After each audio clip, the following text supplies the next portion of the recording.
of Angola. Nope. The economy of Angola. No. The economy of Angola. How does Angola generate income? Angola's main sources of income are oil and diamonds. Oil accounts for 70% of government revenue and 90% of the nation's exports, plus some other stuff like coffee, some fish stuff, cotton, and some other wooden stuff not really worth mentioning. But hold on. If Angola exports all this stuff, what does Angola import? Well, big scary guns for shooting, clothes for wearing or textiles, and some food stuff. But who are they giving all this to, and what are they getting?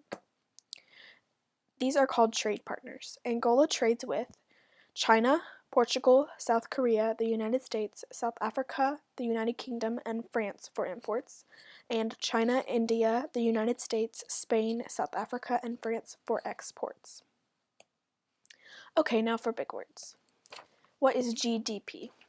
GDP stands for Gross Domestic Product, which is the value of all goods and services a country has. GNP stands for Gross National Product, which is basically the same as GDP, except it includes the contribution of nationals, whether they live inside the country or not. Well, then what's the difference? If my nationality lies with the country, but I work outside of it, money I send back from my job counts for GNP, but not GDP. Well, now this next part will make sense. National debt or surplus is expressed as percent GDP. So positive or surplus basically means that a country is making more money than it spends, and a negative or debt indicates that a country is spending more money than it has or than it makes. Angola's national debt is negative 5.2% GDP. So here we see the post-war economic boom and steady decline, then a drop in 2009 when the global recession hit. We see lowered prices of oil and diamonds, which lowers the country's income. We also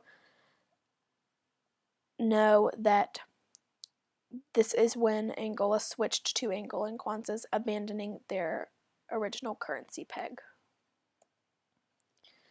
But what creates the boom or causes a lack thereof specifically?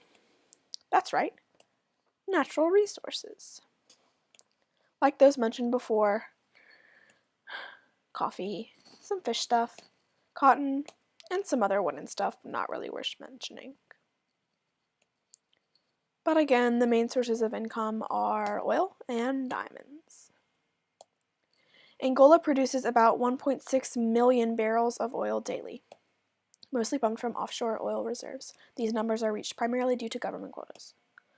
Angola also has reserves of over 13 billion barrels. All this blah blah blah money, but what even is Angolan currency in relation to US currency? Well, one Angolan kwanza is equal to about 3/500th of a US dollar. So if I earn 100,000 Angolan kwanzas per year at my job in Angola, I earn about 603 US dollars. Okay, time to switch gears to classifications. This is the demographic transition model, or the DTM. This one shows CBR, CDR, and total population.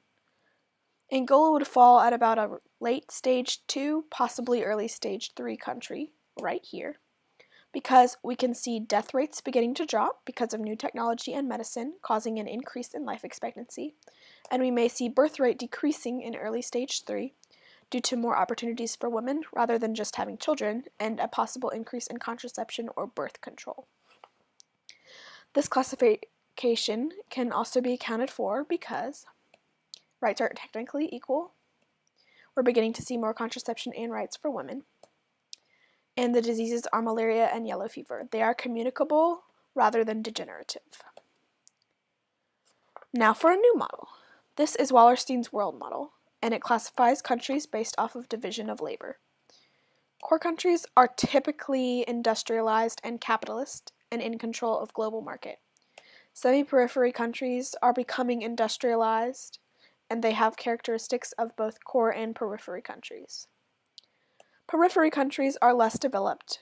Angola is a periphery country.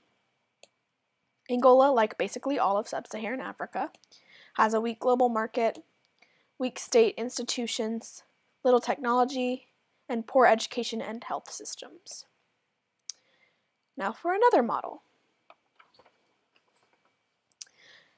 The tertiary sector of jobs focus on retail and business and things of that nature. Secondary sector focuses on taking what is retrieved by primary sector and producing goods. And the primary sector, like Angola, focuses on harvesting raw materials. Based off of all information provided, we can presume that Angola is an LDC or less developed country. Jobs provided are mostly primary and involve mostly family farms providing for few rather than mass production of most things. Angola is in its developmental stages. Its economy fluctuates but continues to improve. Rights for women in the nation continue to progress. The nation is working its way to becoming semi-periphery. Now you're an expert. P.S. This is Angola's flag, and this is where I got all my information.